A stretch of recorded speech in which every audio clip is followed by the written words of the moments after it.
हम रो रहे हैं और हम प्रशासन से भी गुहार करेंगे कि कम से कम एक बुजुर्ग जो है दर दर की ठोकरें खा रही है और भटक रहे हैं।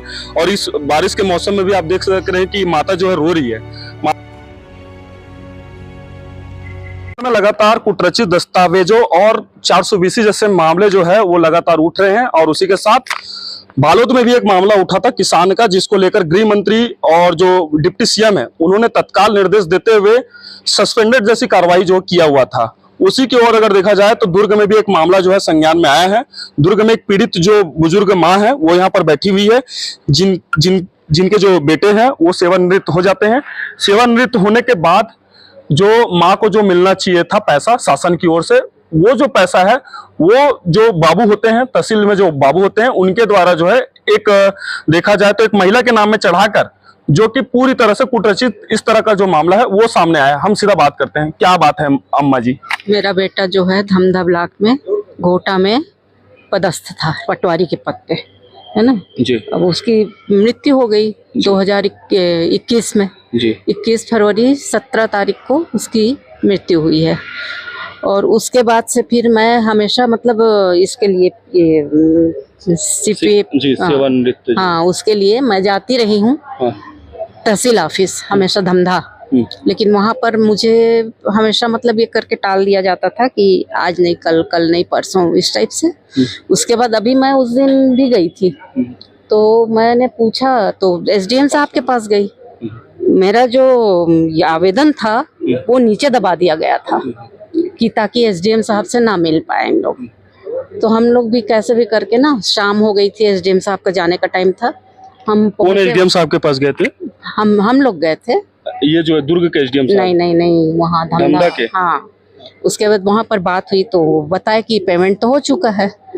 उसके बाद हम गए मेश्राम के पास, पूरा बताया एसडीएम साहब को, तो उन्होंने फिर मेश्राम के खिलाफ करने को बोला। उसके बाद फिर हम नहीं, उसके बाद फिर आपने फिर कलेक्टर में आवेदन वगैरह? हाँ, कलेक्टर साहब के पास गए थे हम। अभी कौन सी तारीख को गए थे? पिछले मंगलवार को टीएल में आप लोग जनदर्शन में? हाँ गए थे।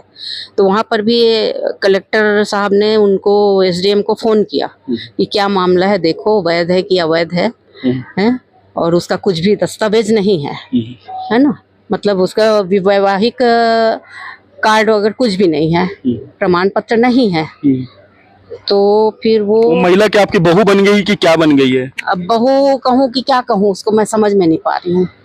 मतलब वो अचानक से आ गई है? हाँ, तो अब मैं वही सोच रही हूँ, अब अचानक से वो महिला आके पूरा पैसा हड़प ली है? हड़प ली है आपके बेटे का? हाँ, घर भी हड़प ली है उसने। आपके घर को भी हड़प ली है? हाँ, अब मैं अपनी बेटी के पास रह रही हूँ।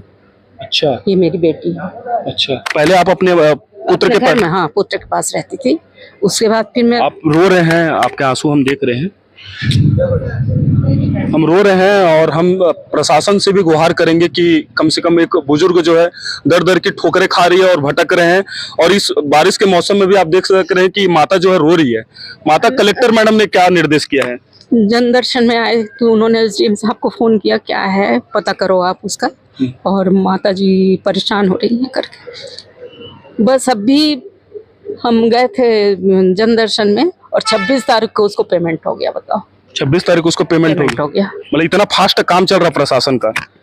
मैं तहसीलदार, मतलब कुटरचित का जो कारण रहता है, कुटरचित जो करते हैं ना उन लोग जो है बहुत फास्ट काम करते हैं। आप देखते होंगे कि ना प्रशासन जो है हमेशा ये बात रहती है कि प्रशासन के लोग जो है बहुत आलस्य टाइप का काम करते हैं, लेकिन कुटरचित का जब मामला आता है तो बहुत फास्ट काम करते हैं। ये जो रहते हैं ना, जैसे घर में जोमेटो का हम मंगवाते हैं, आधे घंटे में जैसे मिल जाती है, उसी तरह जो कुटरचित जो लोग रहते हैं दुर्ग जिले में वो इसी तरह जो है काम करते हैं। आज अम्मा रो रही है, इसका प्रतिफल भी उन प्रशासनिक जो अधिकारी बैठे हैं जो कुटरचित कर रहे हैं उनको जरूर फल मिलेगा।